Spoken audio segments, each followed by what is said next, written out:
Hello friends, welcome back to chart mindset.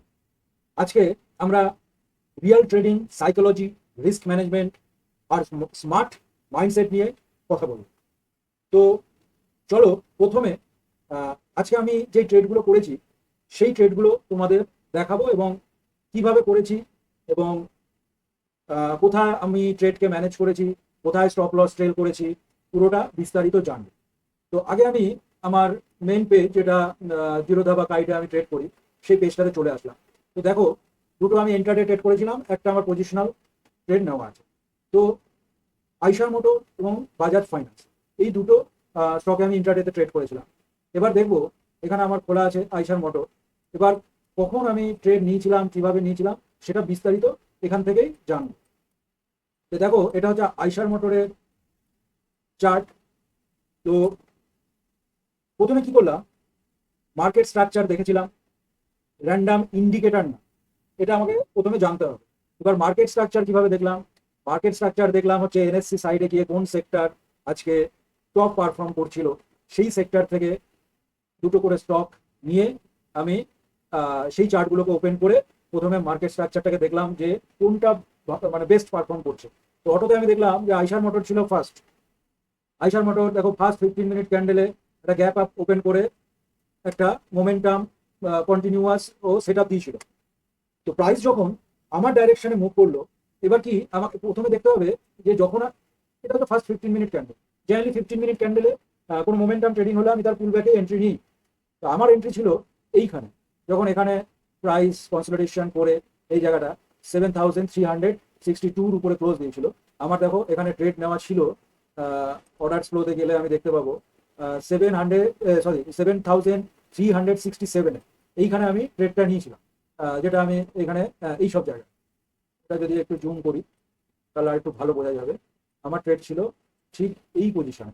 এখানে দেখো, first একটা ক্যান্ডেল বানিয়েছিল, বানিয়ে গিয়ে এখানে ও কনসলিডেশন করে যখন এইখানে এই ক্যান্ডেলটা মানে এর উপরে, এই উপরে যখন এই ক্যান্ডেলটা ক্লোজ করেছিল, আরেকবার এটাকে আমি মুছে দিই, মুছে দিয়ে এটাকে আমি এই কনসলিডেশন ফেজ করে এর উপরে যখন ক্যান্ডেলটা ক্লোজ দিল, সেই সময় আমি কিন্তু এন্টার করেছিলাম, মানে এর উপরে এইখানে আমার এন্টার ছিল, মানে 7367। আর আমি আমার স্টপ লস রেখেছিলাম একটু বাফার নিয়ে এর নিচে, মানে স্টপ লস ছিল 7342-তে। তো কি হলো, আহ, একটা জিনিস খুব ইম্পর্টেন্ট আমাদের মনে রাখতে হবে, প্রাইস যখন আমার ডাইরেকশনে মুভ করে তখন কিন্তু আমাকে গ্রিড না করে ট্রেলিং স্টপ লস ইউজ করা হচ্ছে সবচেয়ে বেস্ট ডিসিশন। কিরকম, দেখো, আলটিমেটলি ও কিন্তু এখান থেকে করে একটা মোমেন্টাম ট্রেড দিয়েছে, কিন্তু একটা জিনিস দেখলে অবাক হবে, আমি কিন্তু এখানে লস করেছি 1490 টাকা। কেন লস করেছি সেটা সম্বন্ধে দেখবো। লস করেছিলাম এই ক্যান্ডেলের জন্য, এই যে ক্যান্ডেলটা, এই উইক মেরে এখানে আমার ও স্টপ লস হিট করেছে। এবং এটা নর্মাল হতে পারতো, এখান থেকে যে ক্যান্ডেলটা এখানে উইক না মেরে ও কন্টিনিউয়াস নিচে আসতে পারতো। তো অ্যাজ এ স্ট্রাকচার আমাকে ফলো করতেই হবে, এটা হচ্ছে আমার প্রথম রুল, যে আমি স্ট্রাকচার ফলো করবো। একটু বাফার নিয়ে আমি এখানে স্টপ লস রাখলাম, টাইট স্টপ লস আমি দিইনি, একটু 3-4 পয়েন্টের গ্যাপ রেখে এখানে দিয়েছিলাম, স্টপ লস হিট করেছে, আবার ও কন্টিনিউয়াস মুভমেন্ট করেছে। কিন্তু তার মানে এই না যে প্রত্যেক দিনই ও এরকম স্টপ লস হিট করে কন্টিনিউয়াস, কোনোদিন হতেই পারে ও একদম এটা স্ট্রেট চলে আসতে পারে, আবার কোনোদিন হতেই পারে যে এখান থেকে ও এরকম মানে এইটা হিট না করে উপরে চলে গেল। তো সবসময় স্টপ লস আমাকে যেটা মেনটেন করতে হবে স্ট্রাকচারের নিচে। তো ফার্স্ট যেটা আমি স্টপ লস রেখেছিলাম এখানে, তো সেটা আমার হিট করে গেল এবং কোনো আর্গু না করে মার্কেট আমাকে বের করে দিল, আমি বেরিয়ে গেলাম। এটা হচ্ছে আমার ফার্স্ট আইসার মোটরে আজকের ট্রেড ছিল, যেখানে আমি 1490 টাকা লস করেছি। সেকেন্ড একটা ট্রেড নিয়েছিলাম, যেটাও আজকে সেক্টর ওয়াইজ 3 নম্বরে ছিল। ফার্স্ট ছিল অটো, সেকেন্ড ব্যাংকিং, আর থার্ডে ছিল ফিনান্সিয়াল সার্ভিস। তার মধ্যে ফিনান্সিয়াল সার্ভিস থেকে বাজাজ ফিনান্সকে আমি চুজ করেছিলাম। চুজ করার কারণ হলো, এখানে যদি আমি বাজাজ ফাইন্যান্সে আসি, আমি যদি 15 মিনিট চার্টটাকে এখানে ওপেন করি, কেন করেছিলাম সেটা আমি দেখি। ফার্স্ট, কারণ সেক্টর ওয়াইজ আজকে ফিনান্সিয়াল সার্ভিস র্যাঙ্কে থার্ড ছিল, এটা হচ্ছে ফার্স্ট কন্ডিশন। সেকেন্ড কন্ডিশন কি, দেখো এখানে যদি আমি দেখি ফার্স্ট 15 মিনিটের লো ব্রেক পয়েন্ট, এটা হচ্ছে ফার্স্ট কন্ডিশন। সেকেন্ড কন্ডিশন কি, নিচে কনসলিডেশন করে ভিভাবের উপরে ক্লোজ করেছিল এই জায়গায়, এটা কত, নিয়ার অ্যাবাউট ধরে রাখো 934 থেকে 35। আমার এন্ট্রি ছিল, এখানে যদি আমি আসি, আমি এন্ট্রি করেছিলাম এই ট্রেডটাতে যদি আমি আসি এখানে 934.70, 934.70 আমার বাজাজ ফাইন্যান্সে এন্ট্রি ছিল। আচ্ছা, স্টপ লস আমি রেখেছিলাম সেই সময় যখন আমি ফার্স্ট এন্ট্রি আমার অ্যাক্টিভ হয়, আমার স্টপ লস ছিল স্ট্রাকচারের নিচে। স্ট্রাকচারের নিচে বলতে ঠিক এর নিচে ছিল, এবং বাফার নিয়ে আমি ফার্স্ট স্টপ লস যখন আমি রাখি 928 সামথিং থেকে 929, এই ছিল আমার স্টপ লস। তারপরে গ্র্যাজুয়ালি দিনের টাইমের সাথে সাথে ও আপসাইড মোমেন্টাম শুরু করে, এবং আপসাইড মোমেন্টাম শুরু করতে করতে আমারও স্টপ লস ট্রেল হতে থাকে অ্যাজ এ যেটা আমার স্ট্রাকচারাল বেস স্টপ লস আমি ট্রেল করতে থাকি যতটা প্রফিট মার্কেট থেকে নেওয়া যায়। আমি জেনারেলি টার্গেট রেখে কাজ করি না, প্রথমে করতাম, কিন্তু আস্তে আস্তে আমি শিফট করা শুরু করেছি। এখন যেটা আমি করি, স্ট্রাকচার হিসাবে আমি স্টপ লস রাখি এবং মার্কেট যেভাবে আমাকে প্রফিট দেয় সেভাবে আমি নিই। তো আজকেও আমি ঠিক সেইভাবে করছিলাম। ফার্স্ট আমার যে স্টপ লসটা ছিল সেটা তোমাদেরকে বললাম 928.70 থেকে 929-এর মধ্যে। সেকেন্ডলি আমার যখন এইখানে কনসলিডেশন করে এই ব্রেকআউট দেয়, তখন কিন্তু আমার স্টপ লস মুভ হয়ে এই জায়গাটায় চলে আসে 933, যখন এই ব্রেকআউট দেয়। তারপরে দেখো ব্রেকআউটও কন্টিনিউ করে, আমিও ধীরে ধীরে আমার স্টপ লস ওর সাথে সাথে করি, এবং আলটিমেটলি আমার স্টপ লস স্ট্রাকচারাল বেসিস এই জায়গাটায় আসে যখন এই ব্রেকআউটটা হয়ে যায় 942-43-এর উপরে দিতে থাকে। আমি 939.60 যেটা আমি দিয়েছিলাম সেটা আমার এখানে সোয়াইপ করে, এখানে সোয়াইপ করে ও আমাকে বের করে দেয়। এবং আলটিমেটলি দেখো আমি যদি এটা হিসাব করি পজিশন ওয়াইজ, আমি বাজাজ ফাইন্যান্সে প্রফিট বুক করেছি এই 2800 টাকা, আর এইখানে 1490 টাকা আমি লস করেছি। এবং সেই লসের কারণ হচ্ছে, পরে আমি যেটা ক্লারিফাই করি, এটার কারণ হচ্ছে আমার স্টপ লসটা একটু টাইট হয়ে গেছিল, এবং সেটা যদি আমি 5 মিনিটে আছি, এটাও একটুখানি আমাদের দেখা দরকার। তাহলে কারণ কেন আমি বলছি, আইসার মোটর জেনারেলি আজকে একটা মোমেন্টাম স্টক ছিল, এবং মোমেন্টাম স্টক হওয়ার জন্য, এবং এটা নিফটির আজকে মনে হয় টপ গেনার্সের মধ্যে এসেছিল। তো জেনারেলি কি হয়, টপ গেনার যে স্টকগুলো থাকে খুব কম আছে যে উপর থেকে একদম দম করে নিচে পড়ে গেল। তো আজকে আমি যদি স্টপ লসটা একটু ওয়াইড রাখতাম, ওয়াইড বলতে আমার এন্ট্রি ছিল 7367-তে, মানে 7367, আমি যদি স্টপ লসটা 60 পয়েন্ট নিচে অ্যাজ পার আমার রিস্ক এরকম জায়গায় রাখতাম, তাহলে কিন্তু হিট হতো না।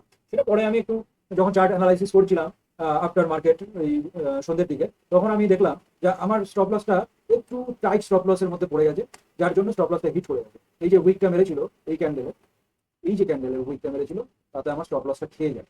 তো একটু যদি আমি ওয়াইড রাখতাম তাহলে কিন্তু আমার স্টপ লসটা খেতো না। এবং আমার রিস্ক ম্যানেজমেন্ট ছিল কি, আমার টোটাল ক্যাপিটাল যা তার 0.5% আমার রিস্ক ছিল। হ্যাঁ, যদি আমি এখানে স্টপ লস রাখতাম, আমার টোটাল ক্যাপিটালের 0.5% আমার রিস্ক ছিল। তাতে আমার 60 কোয়ান্টিটি আমি নিয়েছিলাম, হয়তো আমার ওই ধরো 3,500 বা 3600 টাকার মতো লস হতো যদি আমি এখানে স্টপ লস রাখতাম। কিন্তু আমি যেহেতু 15 মিনিট চার্টটাকে ফলো করছিলাম, সেহেতু আমি এই জায়গাটায় স্টপ লস রেখে দিই। আর এগুলোই এগুলোই স্টপ লস হান্ট করার জন্য, যে কোনো মোমেন্টাম ট্রেডিং এ স্টপ লস হান্ট করার জন্য একবার না একবার ক্যান্ডেলকে ওরা নিচে পাঠায়। এবার টাইট স্টপ লস যাদের থাকে, মানে উইক হ্যান্ড যাদেরকে আমরা বলি, সেই উইক হ্যান্ডকে ওরা আউট করার জন্য এরকম উইক মেরে আবার ও আপসাইডে কন্টিনিউ আসা। তো আজকে এই সেট থেকে, মানে আইসা মোটরে এই সেট থেকে আমাকে দুটো জিনিস লার্নিং আছে। এক তো অ্যাজ ফার মানে আমার রিস্ক, আমি যে রিস্ক নিয়ে চলি 0.5%, মানে একটা ট্রেডে 0.5% হচ্ছে আমার তোমার হচ্ছে ম্যাক্স লস। আর ওভারঅল ডেতে ক্যাপিটালের 1% টার্গেট রেখে আমি মেনটেন করি। তো সেক্ষেত্রে আমি পরে যখন সন্ধ্যের পরে চারটাকে 15 মিনিট, আমার এন্ট্রি তো সবসময় 15 মিনিটে হবেই, এটা হচ্ছে ফ্যাক্ট। মানে আমি যখন 15 মিনিটে পুল ব্যাক দেখি তখনই এন্ট্রি নিই। কিন্তু স্টপ লসটা যদি আমি 5 মিনিটে, যেটা একটা লার্ন আজকের দিনে as per our risk management, এখানে রাখতাম। দেখো কেন রাখা, এখানে একটা ভলিউম নিয়ে ও এই ক্যান্ডেলটাতে কিন্তু একটা বিগ ক্যান্ডেল বানিয়েছিল। এই ক্যান্ডেলের নিচে একটু বাফার নিয়ে যদি আমি স্টপ লসটা আজকে মেনটেন করতাম, তাহলে কিন্তু এন্ড অফ দ্য ডেতে আমার ট্রেডটা প্রফিট হতো। কিন্তু প্রফিট বা লস এটা ম্যাটার করে না, এটা ম্যাটার করে হচ্ছে কি শিখলাম এই আজকের ট্রেড থেকে। এটাই শেখা যে স্টপ লসটা তুমি তোমার রিস্কের মধ্যে রেখে, এবং 15 মিনিটের সাথে সাথে 5 মিনিট। আর দেখো এখানে আরেকটা জিনিস, এই যে ভিভ্যাপ ইন্টারডেতে, তোমরা তো সবাই জানো ইন্টারডে ট্রেড মানে ভিভ্যাপ হচ্ছে একটা দারুণ ইন্ডিকেটর আমরা বলতে পারি। ভিভ্যাপের উপরে যতক্ষণ আছে ততক্ষণ স্ট্রং, আর ভিভ্যাপের নিচে আসলে আস্তে আস্তে উইক হতে থাকে। তো আজকে যেহেতু এখান থেকে ভিভ্যাপের ঠিক নিচ থেকে এই ক্যান্ডেলটা, এই বড় ক্যান্ডেলটা বানিয়েছিল, এর নিচে যদি আমি স্টপ লস রাখতাম, তাহলে আমাকে অ্যাজ এ উইক হ্যান্ড হিসাবে এটা বের করতে পারতো না। তো যাই হোক, নেক্সট ডেট এটা আমি অবশ্যই খেয়াল করবো। আইসা মোটরে এটা একটা লার্ন। আর বাজাজ ফাইন্যান্সে স্টপ লস ট্রেল করা, স্টপ লস ট্রেল করা মানে তুমি তোমার উইনারকে রান করতে দিচ্ছ, যতক্ষণ না ও স্ট্রাকচার ব্রেক হচ্ছে ততক্ষণ তুমি ওর সাথে থাকছো। তাহলে কি at the end of the day market তোমাকে হয় ম্যাক্সিমাম প্রফিট দিতে পারে, অথবা তোমার প্রফিট লক হয়ে, কারণ আমি তো এন্ট্রি করেছিলাম 934.70, তারপরে আমার অলরেডি আমার ব্রেক ইভেনে আমি নিয়ে আসি, তারপর আমার প্রফিট লক হয়, লক হওয়ার পরে আমি যদি এটা রান হতে থাকে আমি এর সাথে সাথে চলবো। যেরকম এর আগের দিন একটা ট্রেড এরকম ছিল, গ্রাসিং, সেই ট্রেডটা বা তার কিছুদিন আগে একটা সিপ্লা ট্রেডও এন্ড অফ দ্য ডে একটা মুভমেন্ট দিয়েছিল। হ্যাঁ, এরকম কিছু কিছু trade end of the day ওরা করে কি একটা সময় মানে তোমাকে বোল্ড ডাউন ফিল করতে হবে, বোল্ড ডাউনে থাকতে হবে, সেই জিনিসটা তোমাকে টেস্ট করবে পেশেন্স এবং কনসলিডেশন জোন, তারপরে আবার উইক হ্যান্ডদের বের করে আবারও নিজের ডিরেকশনে যেতে থাকবে। তো এটা ছিল আমার আজকে আইসার মোটর আর বাজাজ ফাইন্যান্সের ট্রেড। আর নেক্সট যেটা আমি একটা ট্রেড নিয়েছি সেটা হচ্ছে তোমার মহিন্দ্রা অ্যান্ড মহিন্দ্রা, এই ট্রেডটা, যদিও এই ট্রেডটা আমি অপশানে কিনেছি, কারণ ট্রেডটা 100% যে বাই সাইড হবে এটাতে আমার গ্যারান্টি ছিল না বলে, একটু সন্দেহ আমার মধ্যে আছে বলে আমি এখানে খোলা যাবে চারটা, যার জন্য আমি এখানে, কেন আমি এটা তোমাকে চার্টে, আচ্ছা চার্ট এখান থেকে নিয়ে নিচ্ছি আমি, অটোর মধ্যে কেন নিয়েছি এটা একটু ডিসকাস করবো।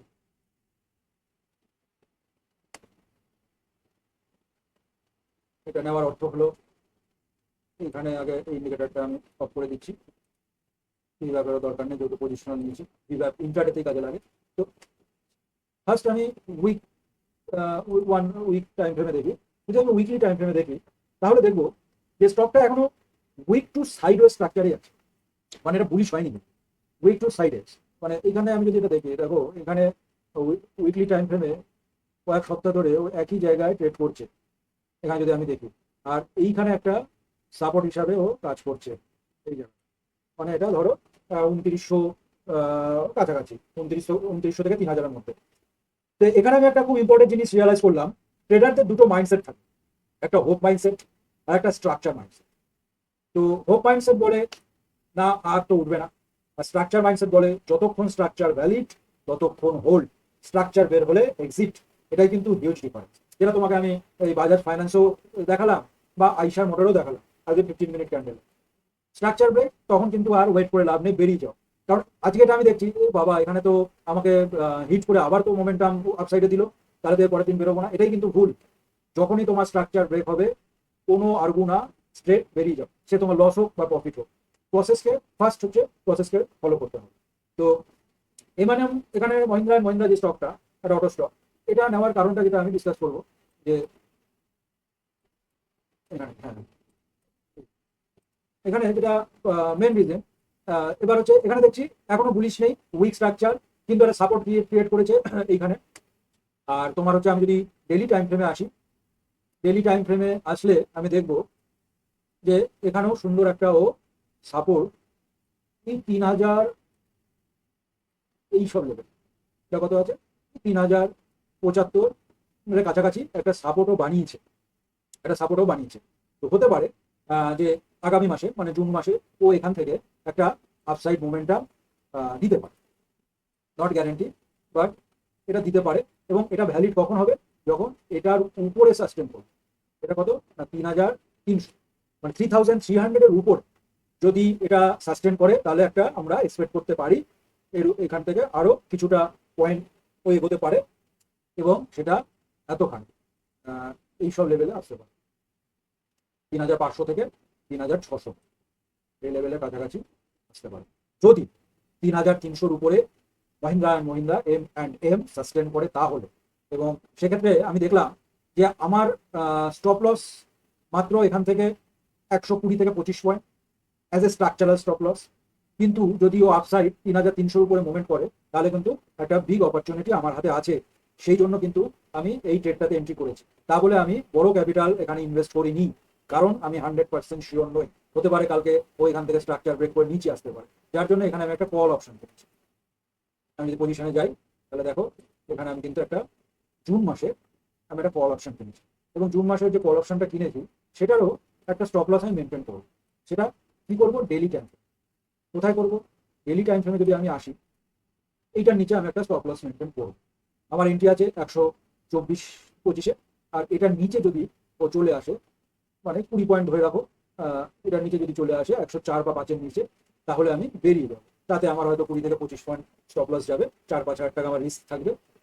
অ্যাজ এ আমার অ্যাজ পার আমার রিস্ক ম্যানেজমেন্ট এটা ঠিক আছে, কারণ আমি সেই কারণে একটা লটেই কাজ করছি 200 কোয়ান্টিটি। যেখানে আমি একটা যদি আমি পজিশনাল নিতে যাই তাহলে আমাকে একটা বড় ক্যাপিটাল এখানে ইনভেস্ট করতে হতো, এবং সেটা যদি আমার ফেভারে না আসতো, স্ট্রাকচারাল ব্রেকডাউন হয়ে যেত কোনো কারণে, এই স্ট্রাকচার যেটা আমি তোমাদেরকে দেখালাম, তাহলে আমার লসটা 4-5 হাজারের জায়গায় একটা বড় হতে পারতো। এই কারণে আমি একটা ছোট কল অপশন নিয়ে কাজ করতে চাই, এবং সেক্ষেত্রে আমার যদি আমার ফেভারে যায়, যেটা আমি তোমাদের এখানে দেখালাম উপর দিকে, তাহলে কিন্তু এই কল অপশনটাতে একটা ভালো প্রফিট আমি এক্সপেক্ট করতে পারি। আর এই ছিল আজকে আমাদের ট্রেড, আমি আজকে নিজে পার্সোনালি ট্রেড করেছি সেটা তোমাদের সামনে দেখালাম, এবং এখান থেকে জাস্ট লার্নিং কি করেছি, কিভাবে করেছি, কোথায় স্টপ লস ট্রেল করার ছিল, কোথায় স্ট্রাকচার ব্রেকডাউনে বেরিয়ে গেছি, আর কোথায় স্টপ লস টাইট হয়েছিল, সেটা আমরা নেক্সটে কিভাবে রিফাইন করতে পারি সেটা সম্বন্ধে লার্নিং।